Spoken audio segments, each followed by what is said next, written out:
சசிகலாவிற்கு எதிரான அந்நிய செலவாணி மோசடி வழக்கின் விசாரணையை விரைந்து முடிக்க வேண்டும் என்று சென்னை எழும்பூர் பொருளாதார குற்றவியல் நீதிமன்றத்திற்கு உயர்நீதிமன்றம் உத்தரவு பிறப்பித்திருக்கிறது. மேலும் இந்த வழக்கிற்கு முழு ஒத்துழைப்பை வழங்க சசிகலா உள்ளிட்டோருக்கு உயர்நீதிமன்றம் உத்தரவு பிறப்பித்திருக்கிறது.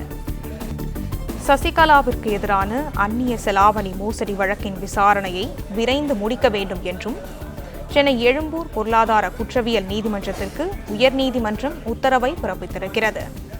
மேலும் இந்த வழக்கிற்கு முழு ஒத்துழைப்பை வழங்க சசிகலா உள்ளிட்டோருக்கு உயர்நீதிமன்றம் உத்தரவு பிறப்பித்திருக்கிறது. இதை பற்றின மேலும் விவரங்களை எமது செய்தியாளர் ஆனந்த் வழங்க கேட்கலாம். ஆனந்த், வணக்கம். விவரங்கள் என்ன பகிரலாம்? வணக்கம். சசிகலாவுக்கு எதிரான அந்நிய செலாவணி மோசடி வழக்கில் விசாரணைகளில் தலையிட எழும்பூர் நீதிமன்றத்தினுடைய அந்த நடவடிக்கைகளில் தலையிட சென்னை உயர்நீதிமன்றம் மறுத்துவிட்டது. மேலும் வழக்கை விரைந்து விசாரிக்க வேண்டும் எனவும் வழக்கின் விசாரணைக்கு அனைவரும் உரிய முறையில் ஒத்துழைப்பு அளிக்க வேண்டும் எனவும் சென்னை உயர்நீதிமன்றம் உத்தரவிட்டிருக்கிறது.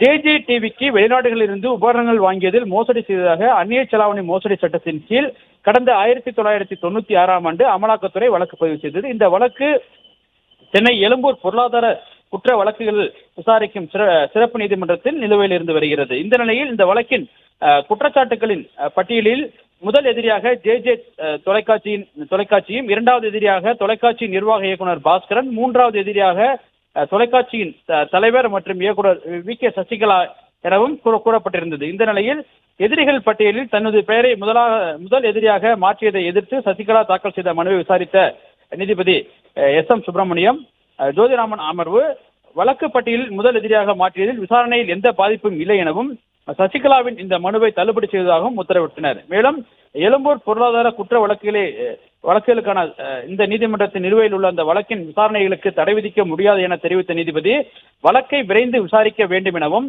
வழக்கிற்கு தேவையில்லாமல் காலதாமதம் ஏற்படுத்தும் வகையில் வழக்கை இழுத்தடிக்கும் வகையில் எந்த ஒரு தரப்பும் ஈடுபடக்கூடாது எனவும் நீதிபதி தன்னுடைய உத்தரவில் தெரிவித்திருக்கிறார்.